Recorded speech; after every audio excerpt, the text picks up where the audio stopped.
Why is it that we read the headlines, Lebanese teen accused of having sawed-off shotgun in park and cops hit Middle Eastern gangs, while Australian movies have largely shied away from the topic? What do we know of the struggle these youths experience growing up in this country?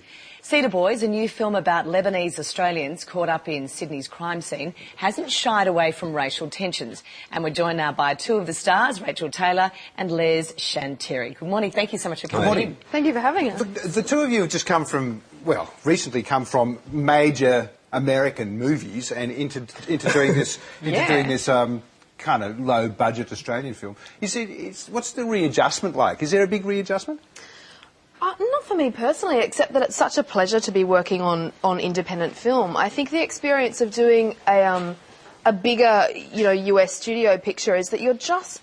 Well, you're massive. not as, Transformers is massive. Yeah, but you sort of feel like a wheel in a very large machine when you do a picture like that. I think doing CEDAR Boys was a film that we were intimately involved with, and you just feel like you have...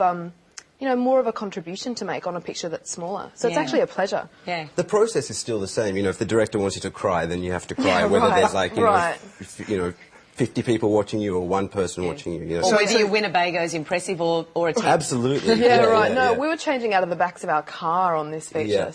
Just before we get to the feature, I'm intrigued by what you say. I would have thought that a big budget movie would allow the process of acting to be more heartfelt, or there'd be greater indulgence there. That's not the case necessarily? No, I don't think so. I mean, my experience was specific. I don't know what your Les worked with Al Pacino and Robert De Niro on this film. I was working with robots, so it's a little bit different. But I think, bigger productions are just more complex in terms of there are more people that you need to satisfy, I think, whereas, working on a small film, you're just working for your director, and it's a very clear, uncomplicated sort of process. Very authentic, I imagine. Yeah, and also the difference between, I think the most important component of independent film is the intent behind it. Yeah. Whereas in a big picture like Transformers, it's really more about the execution than the intent, I think. Yeah. So were you surprised when you received the script for CEDAR Boys to find out that there was a Lebanese bloke in the #1 position?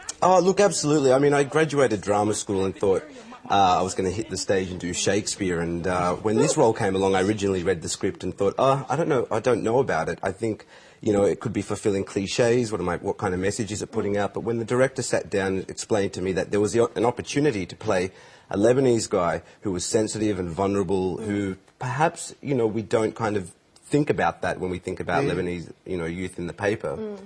I found that quite interesting, It's intriguing, isn't it? Because you can kind of understand why these three guys go down the path that they choose. Yeah. You can kind of understand it. I mean, it's a criminal path. Yeah. But it elicits sympathy in some bizarre way. Well, it comes down to choice, doesn't it? I mean, we all have a choice, but if if your choices are bad or worse, then it's not a win-win situation. And these guys do have a choice, but it's one of a lifestyle of, shame and, being ostracized, or an opportunity to change that. And they take it and they pay the consequences, which is a great moral. If you choose this lifestyle, you either die or end up in jail. But it's also about, don't you think, being in that situation where once you take a certain path, a certain type of opportunity will come your way. Yeah. And for the boys, it's drugs, isn't it? It's drugs. It's also, I think, the character I play, Tariq, has an inner shame about being Lebanese. And so it's interesting that even within the culture, which you think would just be celebrating this masculine pride, he doesn't want to be associated with that. He meets Amy, and who Rachael plays, and there's an opportunity to kind of have a taste of the high life, the part of society that will dating the hot chick. The hot chick, Why were you keen to do this film?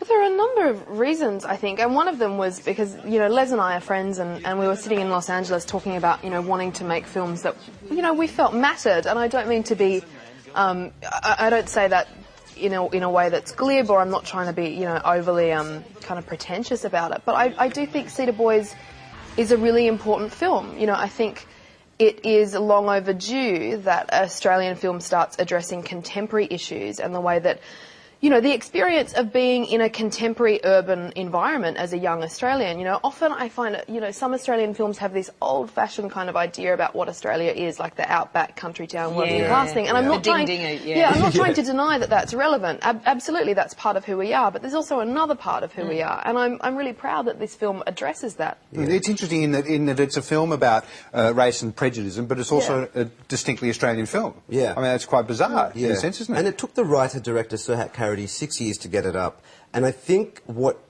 could potentially happen now is it could be the film that is supposed to answer all of these questions that this country is still a little bit reluctant to have a dialogue about. I mean, post-Cronulla, we kind of shut down about that dialogue. So true, isn't it? Yeah. We didn't want to know about the, you know, we didn't want to say the word Lebanese gangs, and if we did, it was in a really derogatory way. Or the word racist, for example, or racial prejudice. You know, it is something that we need to continue to talk about.